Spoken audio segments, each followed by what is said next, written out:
राजा, सियार और वफादार ऊंट। एक विशाल और सघन जंगल में विक्रम नाम का एक शक्तिशाली शेर रहता था। वो अपनी बहादुरी और न्यायप्रियता के लिए पूरे जंगल में प्रसिद्ध था।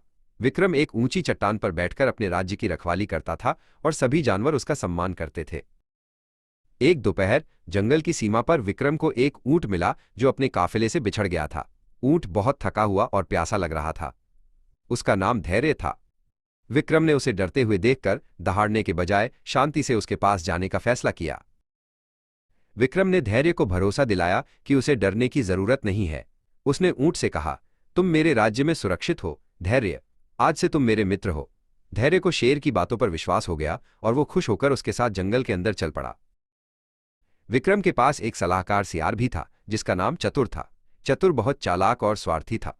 जब उसने शेर और ऊंट की दोस्ती देखी तो उसे बहुत जलन हुई। उसे लगा कि ऊंट के आने से उसका महत्व कम हो जाएगा। कुछ समय बाद जंगल में भयंकर सूखा पड़ा। भोजन की कमी हो गई और विक्रम एक शिकार के दौरान घायल हो गया। वो चलने फिरने में असमर्थ था और कई दिनों तक भूखा रहा।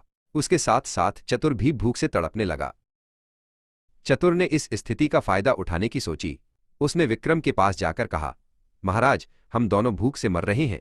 ये ऊंट किसी काम का नहीं है, क्यों ना हम इसे मारकर अपना पेट भर लें। विक्रम ने गुस्से में चतुर को चुप करा दिया। चतुर हार मानने वाला नहीं था। उसने एक कुटिल योजना बनाई और अकेले में जाकर सोचने लगा। उसने सोचा कि अगर वो शेर को सीधे तैयार नहीं कर सकता तो वो ऊंट को खुद का बलिदान देने के लिए उकसाएगा, जिससे शेर को उसे खाने में कोई बुराई न लगे।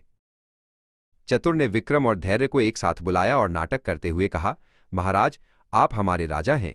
मैं आपका भोजन बनकर अपना जीवन सफल करना चाहता हूं। उसने झुककर विक्रम के सामने खुद को पेश किया, ये जानते हुए कि शेर उसे नहीं खाएगा क्योंकि वो बहुत छोटा था। चतुर की देखा देखी सरल हृदय वाले धैर्य ने भी आगे कदम बढ़ाया। उसने सोचा कि एक मित्र होने के नाते उसे भी पीछे नहीं रहना चाहिए। धैर्य ने बड़े गर्व से कहा, नहीं महाराज, चतुर तो छोटा है। आप मुझे खाकर अपनी भूख मिटाएं और जंगल की रक्षा करें। विक्रम समझ गया कि चतुर उसे छल रहा था और धैर्य सच में एक वफादार मित्र था। उसने चतुर को हमेशा के लिए अपने राज्य से निकाल दिया। विक्रम और धैर्य की दोस्ती और भी गहरी हो गई और उन्होंने मुश्किल समय में एक दूसरे का साथ कभी नहीं छोड़ा।